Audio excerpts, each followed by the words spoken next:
много условно. И дойде момента, в който трябва да променя свирещите инструменти. Натискам F10, това е пулта за управление, който са наредени всичките инструменти. От тук можем да ги променим, както и да ги преименуваме. В първото поле е името, след това е кой инструмент ще го изсвиря, долу е канала и съответно настройките на канала. От тук може да избирате различни видове. Значи като имаме флейта, не знам какво означава съкръщението XPR, но имаме рекордер, памфлейта, звук на бутилка. Аз експериментирам понякога, защото не знам на кой вид какво може да ми прозвучи и да е близко до това, което търся. Съответно си преименувам канала, за да знам какво има. И за да мога да го преименувам и на самото петолиние, кликам на първия такт, след което Staff Part Property и име на партията излиза кава, обаче в наименованието, което е в партитурата, трябва да бъде променено. Съответно и на следващите страници, където е съкратено.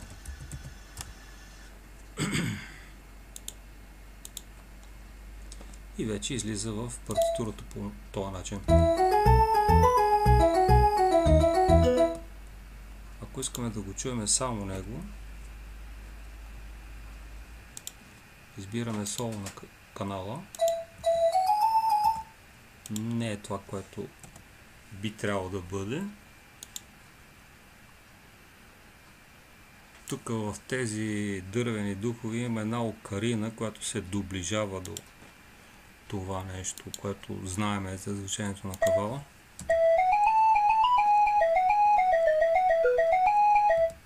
Не е това, което трябва, но все пак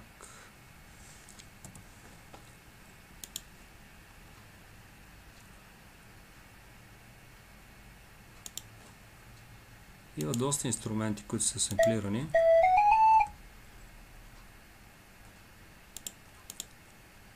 Сега това пиано ще го променя на някакъв друг инструмент, който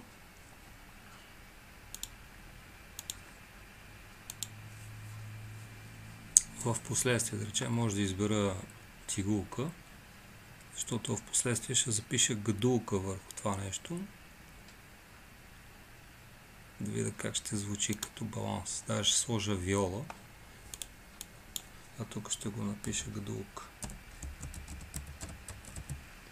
Защото при експортирането след това ще премахна този канал да не се чува,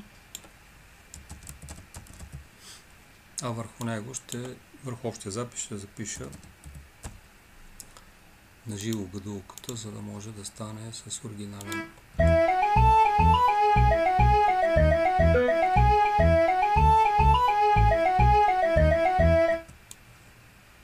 Съвсем така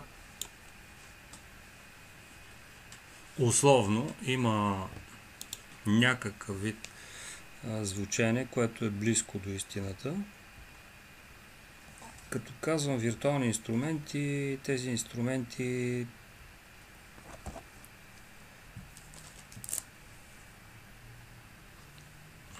имитират оригинални инструменти.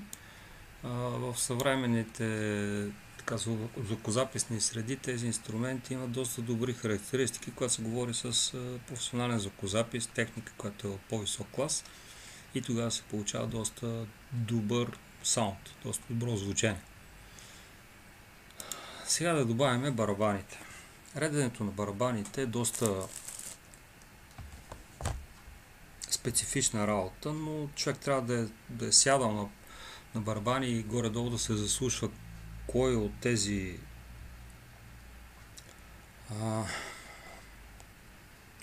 специално за комплекта барабани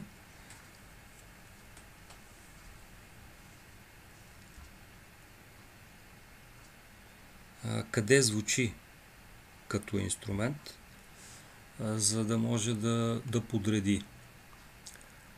Отиваме на реда, който е с комплекта барабани, натискам N и ми се появяват подредени барабаните, които са каса, малко барабанче, това е различните алти,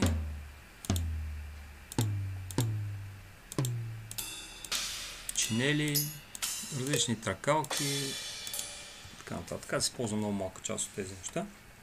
Защо? Защото не трябва да се прекалява с тези барабани в стремежа си да направим така доста оригинално и добро звучене. В някои случаи се прекалява и даже се правят неща, които невъзможно да бъдат изсвирани от барабанист.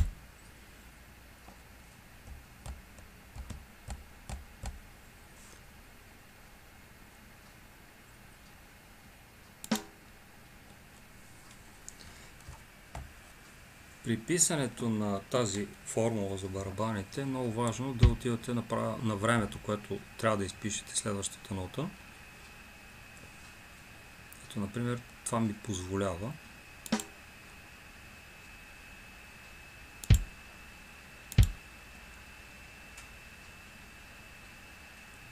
тумпа, тумпа, тумпа, тумпа. Това трябва да се получи.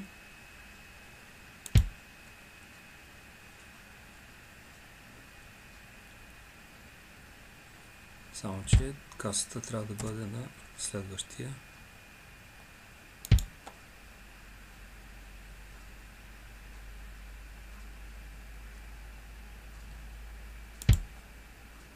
Сега тук допуснах една грешка, която ще поправя.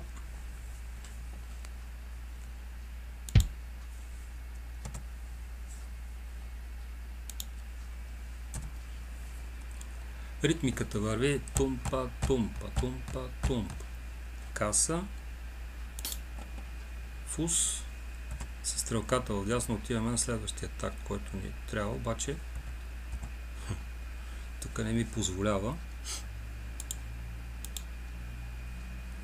Трябва да ида на второ време на първата осминка, за да мога да го изпиша. Значи предварително трябва да го отбележа с стрелката, след което от третия дял на първата осминка маркираме го с мишката да светне в зелено, след което натискам N и вече на него мога да пиша. Тук слагам барабанче.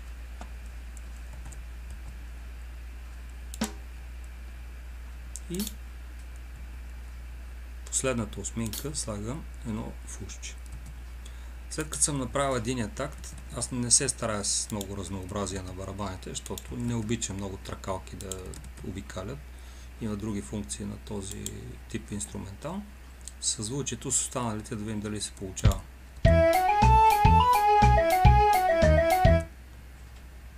Не ми харесва. Има нещо, което ми липсва.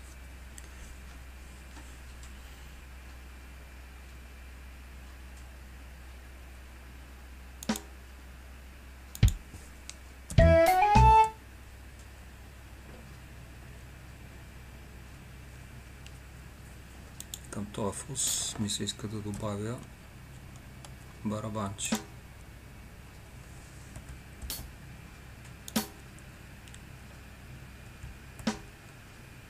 Това барабанче да го махне и да сложа каса.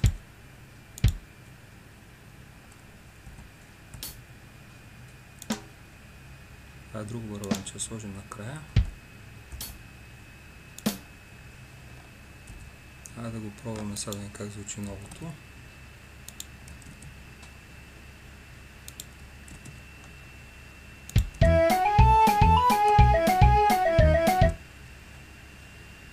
Много е важно ритмиката, която е отдолу, да не е водеща.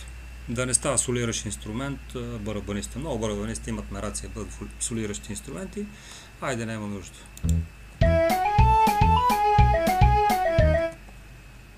Даже на тривременната група можем да сложим още едно фусче. Кратки. Да видим как ще звучи.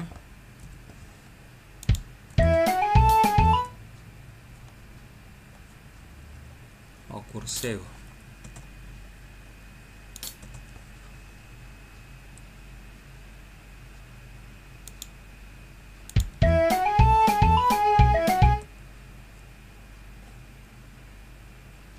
Така, сега копирам цялото.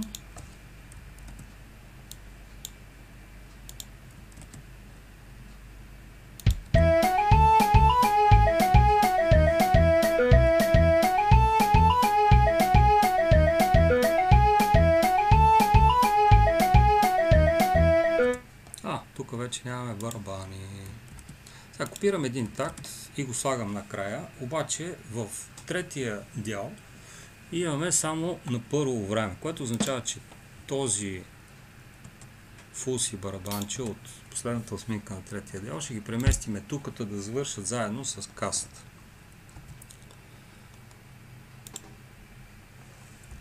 Местиме с стрелката.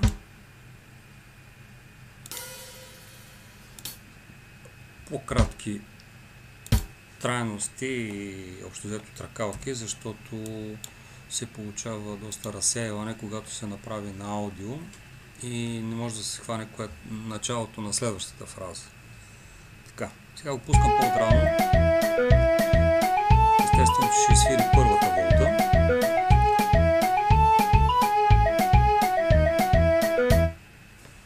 И завърши доста прибрано всичките инструменти. И сега ще се опитам да сложа тези цигулки, това, което се явяват партиите, първа и втора гадулка, ще им сложа някаква хармония. Вътрешни гласове нещо. Да чуем оригинала пак.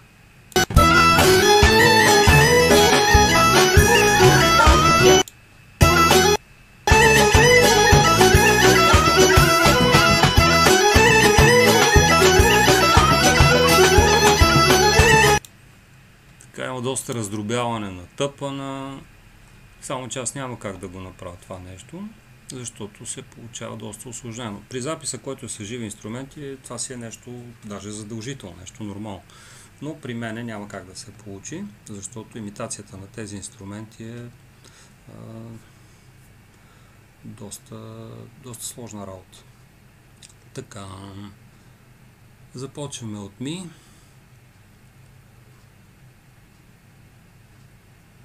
Знам гадулката как звучи,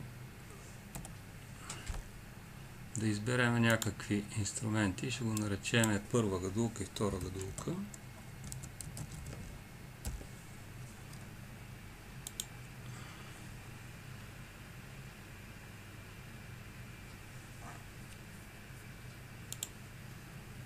Тук има едно strings. Къде беше?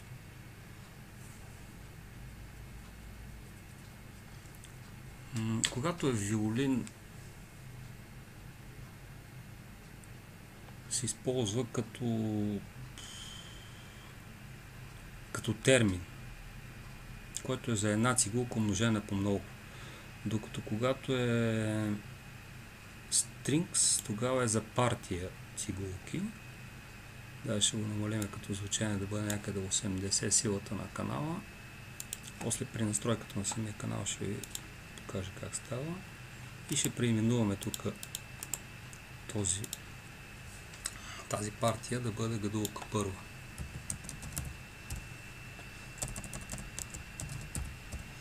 Хубавото на тази програма е, че може да се пише на български. И до някъде това, че се пише тон по тон е така голямо предимство. Защото когато сбъркаш, триеш един тон, може и да изтриеш повече неща, но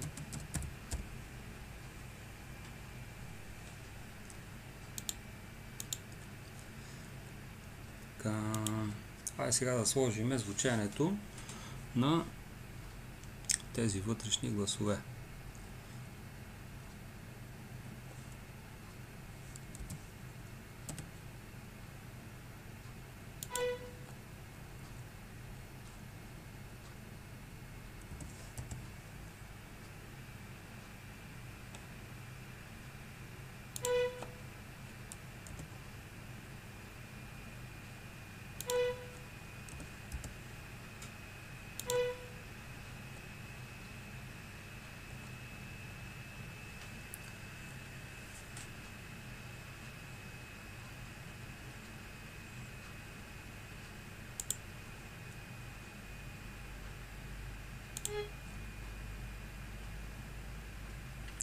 не съм сменил звучанието на инструмента.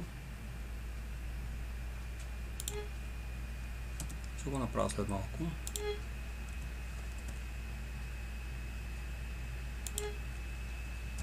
Сега искам тези да свират в залигован вид.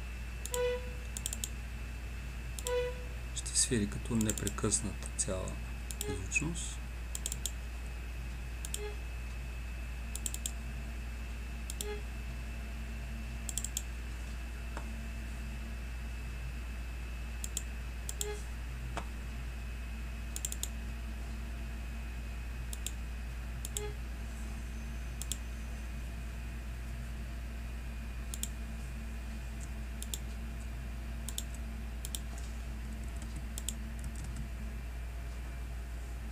Сега искам тук да направя един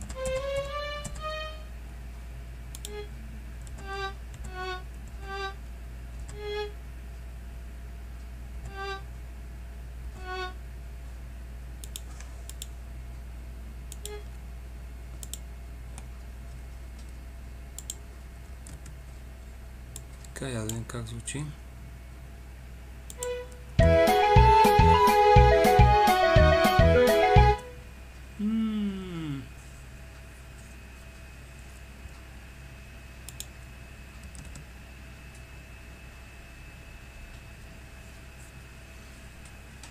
Сега ще променим малко.